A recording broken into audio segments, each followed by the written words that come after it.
Hello friends, welcome to agricultures point.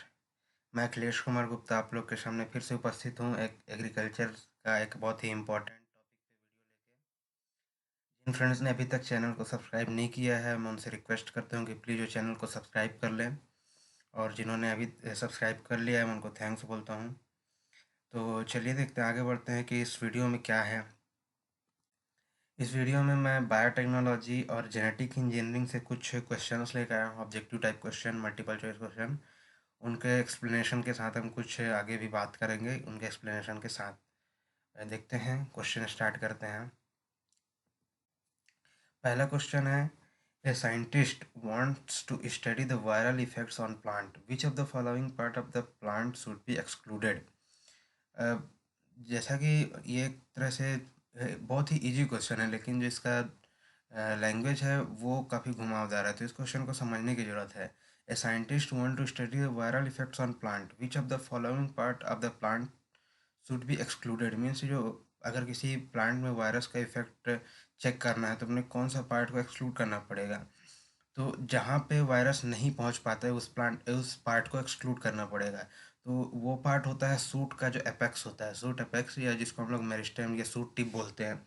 वहाँ पे virus नहीं पहुँचता है, तो उस पार्ट को हमको एक्सक्लूड करके उसके वायरल इफेक्ट को चेक करना पड़ेगा प्लांट्स में। तो इसका आंसर होगा सूट एपेक्स। बाकी सभी जो पार्ट है वहाँ पे वायरस पहुँच जाता है। नेक्स्ट क्वेश्चन देखते हैं, somatic hybridization is achieved through. Somatic hybridization होता क्या है कि जब जो रिप्रोडक्टिव पार्ट्स का रिप्रोडक्टिव पार्ट से हाइब्रिडाइजेशन ना करके, मीन्स जो न्यू वेराइटी रिप्रोडक्टिव पार्ट का यूज ना करके जब सोमेटिक सेल्स का यूज करके किया जाता है, तो उसको बोलते हैं सोमेटिक हाइब्रिडाइजेशन। तो ये किस कैसे किया जाता है, तो ये किया जाता है प्रोटोप्लास्ट फ्यूजन से। प्रोटोप्लास्ट होता है क्या है कि जब सेल से सेल वॉल को रिमूव कर दिया जाता है, जो बचता है उसको बोलते हैं प्रोटोप्लास्ट। तो जब किसी दो वेराइटीज का प्रोटोप्लास्ट का फ्यूजन किया जाता है तो वो होता है सोमेटिक हाइब्रिडाइजेशन। नेक्स्ट देखते हैं, third question, a technique of micro propagation is. अब ऐसा पूछा गया कि माइक्रो प्रोपगेशन की कई टेक्निक्स है, तो इन चारों ऑप्शन में एक कौन सी टेक्निक है जो माइक्रो प्रोपगेशन की है। तो multiple root production, somatic embryogenesis, growth of microorganism on culture medium, multiple root production and embryo rescue. इन चारों में से एम्ब्रियो सोमेटिक एम्ब्रियोजेनेसिस जो है वो माइक्रो प्रोपगेशन की एक टेक्निक है। नेक्स्ट क्वेश्चन देखते हैं, which of the following genetically modified crop is recommended for commercial cultivation in India. तो जैसे कई क्रॉप्स का जो है कमर्शियल कल्टीवेशन के लिए रिकमेंड किया गया है, लेकिन इन चारों ऑप्शन में जो टोमेटो का फ्लेवर सेवर वेराइटी है उसी को कमर्शियल कल्टीवेशन के लिए रिकमेंड किया गया, तो इसका आंसर होगा टोमेटो। बीटी कॉटन भी है जो जेनेटिकली मॉडिफाइड क्रॉप है, इंडिया में कमर्शियली कल्टीवेट किया जाता है। और बीटी टोबैको है, लेकिन इन ऑप्शन में टोमेटो ही एक ऑप्शन है। नेक्स्ट क्वेश्चन देखते हैं, micrografting is technique use to produce citrus plant free from. जो माइक्रोग्राफ्टिंग है वो सिट्रस प्लांट में यूज की जाती है, तो वो किस लिए यूज की जाती है, किस पैथोजन से या किस ऑर्गेनिज्म से बचाने के लिए यूज किया जाता है। तो जो माइक्रोग्राफ्टिंग है वो वायरसेस से बचाने के लिए यूज किया जाता है, वायरस फ्री प्लांट प्रोड्यूस करने के लिए किया जाता है माइक्रोग्राफ्टिंग। नेक्स्ट क्वेश्चन देखते हैं, टोटी पोटेंसी। जो टोटी पोटेंसी है वो क्या है। टोटी पोटेंसी के बारे में एक चीज़ और कि ये ओनली वन प्रिंसिपल है बायोटेक्नोलॉजी का या टिश्यू कल्चर का। जब हम लोग बात करते हैं principle of biotechnology, principle of plant tissue culture, तो totipotency is the only one principle of biotechnology. तो ये होता क्या है उसका आंसर देना है। Capacity to give rise to seed, capacity to produce embryo, capacity to enlarge in size, capacity to give rise to new plant. तो इसका आंसर है capacity to give rise to new plants. Totipotency है उसका definition यही है। Next question देखते हैं, which of the following is not endonuclease. Endonuclease क्या होता है कि जो डीएनए को कट करने के लिए यूज किया जाता है वो होता है इंडोन्यूक्लिएज। तो इन चारों में से कौन सा इंडोन्यूक्लिएज नहीं है। तो इसका जो ऑप्शन दिया गया उसके हिसाब से ये क्वेश्चन बहुत ईजी है, क्योंकि जो लाइगेज होता है वो डीएनए को जोड़ने के लिए यूज किया जाता है। तो ये होगा answer, which one is not endonuclease. तो जो लाइगेज है वो इंडोन्यूक्लिएज नहीं है।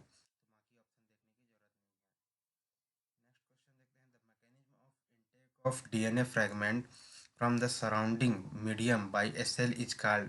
ये सिंपल सा डेफिनेशन है ट्रांसफॉर्मेशन का। जो ट्रांसफॉर्मेशन है उसका यही डेफिनेशन होता है कि the mechanism of intake of DNA fragments from the surrounding medium by a cell. ये ट्रांसफॉर्मेशन की डेफिनेशन है। Next question, expression vector is different from cloning vector in having. दो प्रकार के वेक्टर होते हैं, एक एक्सप्रेशन वेक्टर है, क्लोनिंग वेक्टर। तो दोनों में मतलब जो एक्सप्रेशन वेक्टर है वो क्लोनिंग वेक्टर से किस प्रकार डिफरेंट है। तो इसका जो आंसर है इन चारों ऑप्शन में, an origin of replication, suitable marker gene, unique restriction site, control elements. तो इन चारों में आंसर जो है कंट्रोल एलिमेंट्स के कारण डिफरेंट होता है एक्सप्रेशन वेक्टर क्लोनिंग वेक्टर से। इसका आंसर है कंट्रोल एलिमेंट। नेक्स्ट क्वेश्चन है the most popular and widely used engineered plasmid vector. अब कई प्रकार के प्लाज्मिड वेक्टर होते हैं, प्लाज्मिड, फेजमिड, वायरस वेक्टर्स। तो जो most popular and widely use जो प्लाज्मिक वेक्टर है वो कौन सा है। तो इसका आंसर है PBr322। ये जो है most widely used plasmid vector है, PBr322। नेक्स्ट क्वेश्चन देखते हैं, vectors designed to replicate in cells of different species is called. अब जो ये सभी वेक्टर्स के नाम दिए हैं, phagemid, transfer vector, shuttle vectors और फेगमिड। तो इनमें से जो ये डेफिनेशन दिया vector design to replicate in cells of two different species, यहाँ पे स्पेसिफाई किया गया है कि टू डिफरेंट स्पीसीज में जो रेप्लिकेट हो सकता है उस वेक्टर को क्या बोलते हैं, तो उसको बोलते हैं शटल वेक्टर्स। नेक्स्ट क्वेश्चन देखते हैं, the first engineered plasmid vector. जो जो पहला इंजीनियर्ड प्लाज्मिक वेक्टर था वो कौन सा था। तो इसका आंसर है PUC19। ये पहला इंजीनियर्ड प्लाज्मिड वेक्टर था, PUC19। Next question, which of the following statement is true.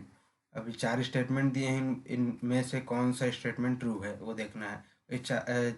ये ऑप्शन जो हैं वो वेक्टर के बारे में दिए गए, जो वेक्टर के कैरेक्टरिस्टिक हैं उनके बारे में दिए गए हैं। तो a vector should have an origin of replication, a vector should have selectable markers, a vector should have unique restriction sites. तो जो एक वेक्टर के कैरेक्टरिस्टिक हैं वो सभी हैं, तो इसका जो आंसर होगा वो ऑल ऑफ दीज होगा। तो अगर आप में इसमें से किसी भी एक ऑप्शन को दिया रहता है बाकी को नहीं दिया रहता तो आपको उसको सेलेक्ट करना होता। तो मैक्सिमम से मैक्सिमम जानकारी देने के लिए इस तरह के ऑप्शन बनाए गए हैं कि वेक्टर में तीनों कैरेक्टर होते हैं। तो ये आपको याद रखने वाली चीज़ें हैं। Vector should have origin of replication, selectable marker और unit restriction sites. Next question देखते हैं 14th, the extrachromosomal double standard circular DNA molecule present in bacteria which is widely used as vector is called। अब ये एक vector की definition दी हुई है इन चारों वेक्टर्स में से, उन चारों वेक्टर्स में से किस वेक्टर की डेफिनेशन है वो हमको बताना है। तो जो ये डेफिनेशन है क्वेश्चन में वो है प्लाज्मिड वेक्टर। ये प्लाज्मिड वेक्टर का डेफिनेशन दिया हुआ है, extra chromosomal double standard circular DNA molecule. Vector होते हैं डीएनए मॉलिक्यूल। तो ये जो कैरेक्टरिस्टिक है डीएनए मॉलिक्यूल के, ये सभी प्लाज्मिड वेक्टर के कैरेक्टरिस्टिक है। आगे बढ़ते हैं 15th question, T I plasmid that is use as a plant vector is obtained from. TI RI plasmid होते हैं, TI को बोलते हैं ट्यूमर इंड्यूसिंग, RI को बोलते हैं रूट इंड्यूसिंग प्लाज्मिड। तो इन जो TI इंड्यूसिंग प्लाज्मिड है वो that is used as a plant vector is obtained from, वो किससे मिलता है, जो बायोलॉजिकल ऑर्गेनिज्म है वो किस बायोलॉजिकल ऑर्गेनिज्म से मिलता है। तो हम लोग सभी जानते हैं जो प्लाज्मिड्स हैं, जो TI या RI प्लाज्मिड्स हैं, ये एग्रोबैक्टीरियम स्पीसीज से मिलते हैं सभी। तो कौन से स्पीसीज से मिलते हैं वो क्वेश्चन है। तो जो ये एग्रोबैक्टीरियम ट्यूमेफेसियंस है, इससे TI प्लाज्मिड मिलता है। तो इसका आंसर है एग्रोबैक्टीरियम ट्यूमेफेसियंस। और जो राइजोजीन्स है इससे मिलता है RI।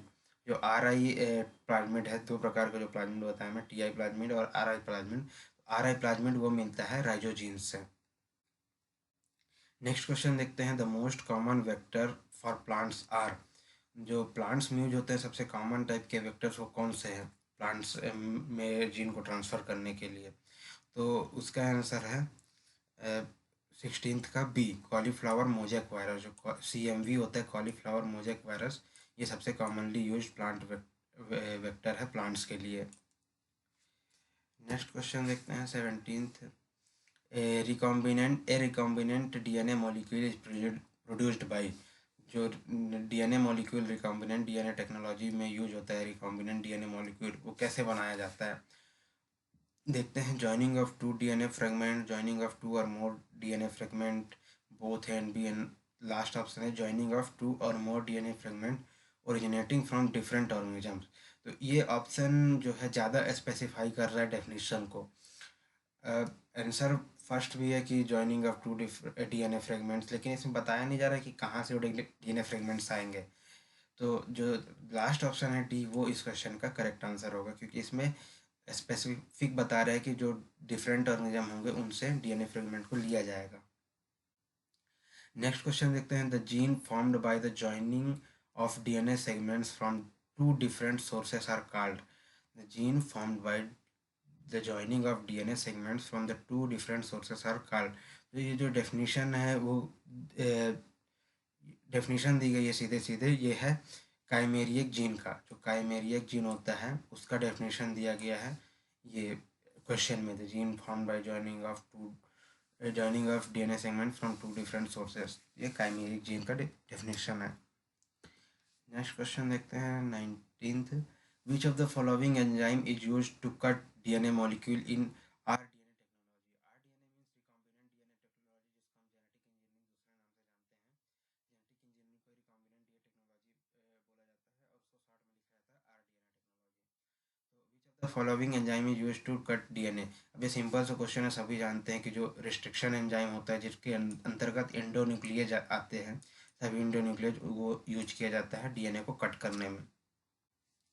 अब नेक्स्ट क्वेश्चन देखते हैं। Restriction enzymes are also called. अब ये जो रिस्ट्रिक्शन एंजाइम DNA को कट करने के लिए यूज किए जाते हैं उनको क्या बोला जाता है, तो और किस नाम से जाना जाता है? तो biological scissors, molecular scalpels, molecular knifes, all of these. तो जो रिस्ट्रिक्शन एंजाइम है उनको बायोलॉजिकल सीजर्स के नाम से भी जाना जाता है। और मैं पहले ही बता चुका हूँ, जो रिस्ट्रिक्शन एंजाइम है वो कट करने के लिए यूज किया जाता है, और जोड़ने के लिए DNA लाइगेज का यूज किया जाता है। आगे बढ़ते हैं। 21st question. The most important discovery that lead to development of rDNA technology was. जो rDNA मतलब जेनेटिक इंजीनियरिंग का जो शुरुआत हुआ किसके कारण से, वो कौन सी ऐसी डिस्कवरी हुई कि रिकॉम्बिनेंट DNA टेक्नोलॉजी का शुरुआत हुआ? तो ऑप्शन देखते हैं। Double helix model of Watson and Crick, discovery of restriction enzymes, discovery of ligase enzyme, discovery of plasmid. तो इन चारों ऑप्शन में जो सही ऑप्शन है वो है B, discovery of restriction enzyme. जब रिस्ट्रिक्शन एंजाइम का डिस्कवरी हुआ उसके बाद से रिकॉम्बिनेंट DNA टेक्नोलॉजी का स्टार्ट हुआ, डेवलपमेंट हुआ। नेक्स्ट देखते हैं। सॉरी, क्वेश्चन देखते हैं पहले। Who discovered restriction enzymes. जो रिस्ट्रिक्शन एंजाइम है उनको उसको किसने डिस्कवर किया था? तो जो इसका ऑप्शन सभी साइंटिस्ट के नाम दिए हैं, अलग अलग साइंटिस्ट के और सन दिए हुए हैं। तो जो इसका सही आंसर है वो फर्स्ट, ये बी नंबर गलत लग गया है। इसका आंसर है first. Nathan Arber and Smith ने दिया था 1970 में, 1970 में नेथन आर्बर एंड स्मिथ ने रिस्ट्रिक्शन एंजाइम की डिस्कवरी की थी। इसके बाद ही रिकॉम्बिनेंट DNA टेक्नोलॉजी का डेवलपमेंट हुआ। ये सभी छोटे छोटे क्वेश्चन है, इंपॉर्टेंट क्वेश्चन हो सकते हैं किसी भी एग्जाम में, एग्रीकल्चर एग्जाम में, तो आप इन सब चीज़ों का ध्यान रखिए। नेक्स्ट देखते हैं।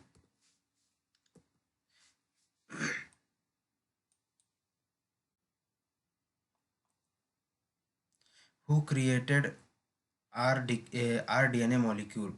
जो रिकॉम्बिनेंट DNA मॉलिक्यूल है उसको किसने क्रिएट किया था? हु क्रिएटेड फर्स्ट, फर्स्ट यहाँ पे क्वेश्चन पूछा गया फर्स्ट rDNA मॉलिक्यूल, जो रिकॉम्बिनेंट DNA मॉलिक्यूल है फर्स्ट किसने क्रिएट किया था?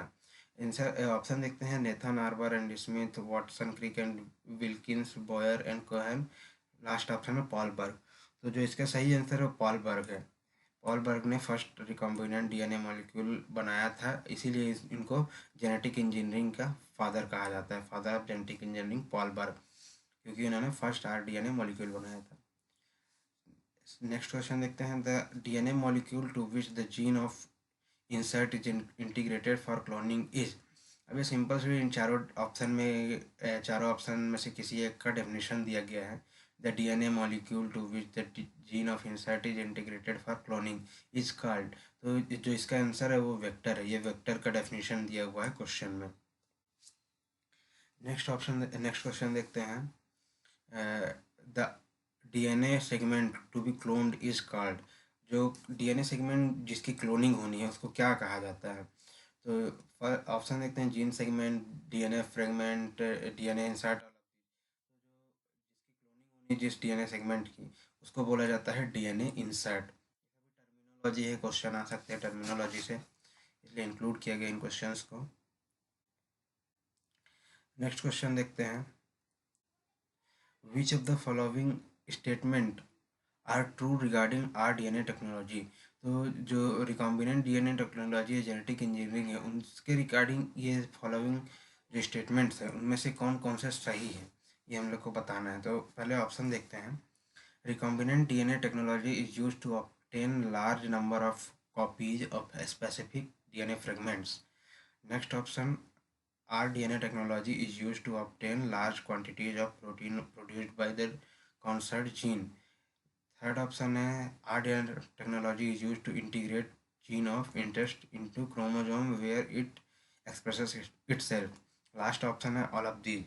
तो जो रिकॉम्बिनेंट डीएनए टेक्नोलॉजी है वो इन सभी के रिकॉर्डिंग, मतलब ये सभी स्टेटमेंट रिकॉम्बिनेंट डीएनए टेक्नोलॉजी के रिगार्डिंग ट्रू है। तो इसका जो आंसर होगा वो ऑल ऑफ दीज, मीन्स ये इन स्टेटमेंट में जो कुछ भी लिखा है वो सभी रिकॉम्बिनेंट डीएनए टेक्नोलॉजी में होता है।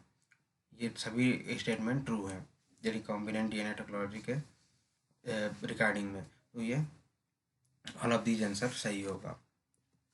नेक्स्ट देखते हैं, जीन क्लोनिंग रिफर्स टू। जो जीन क्लोनिंग है वो क्या होता है? Gene cloning, production of large number of copies and the gene being cloned. Second option, production of asexual progeny from a single individual of as or a cell. Third option, both A and B. Last option, none of these. तो जो gene cloning है वो होता है production of large number of copies and the gene being cloned, means first answer, first option सही है। ये gene cloning की डेफिनेशन होती है। नेक्स्ट क्वेश्चन देखते हैं, highest area under which transgenic crop. जो ट्रांसजेनिक क्रॉप है जिनमें ट्रांसजीन का यूज किया जाता है, मीन्स फॉरेन जीन को इंक्लूड करके जो क्रॉप बनाए जाते हैं इंट्रोड्यूस करके, तो उसमें उसके अंडर में हाइजेस्ट एरिया किस क्रॉप के अंडर में है? तो जो सोयाबीन है वो ट्रांसजेनिक क्रॉप्स के अंडर में हाइजेस्ट एरिया कवर करता है। मोर देन 60% जो ट्रांसजेनिक क्रॉप्स के अंडर में एरिया है वो सोयाबीन कवर करता है। तो इसका आंसर होगा सोयाबीन। नेक्स्ट क्वेश्चन देखते हैं, which is the non PCR based molecular marker.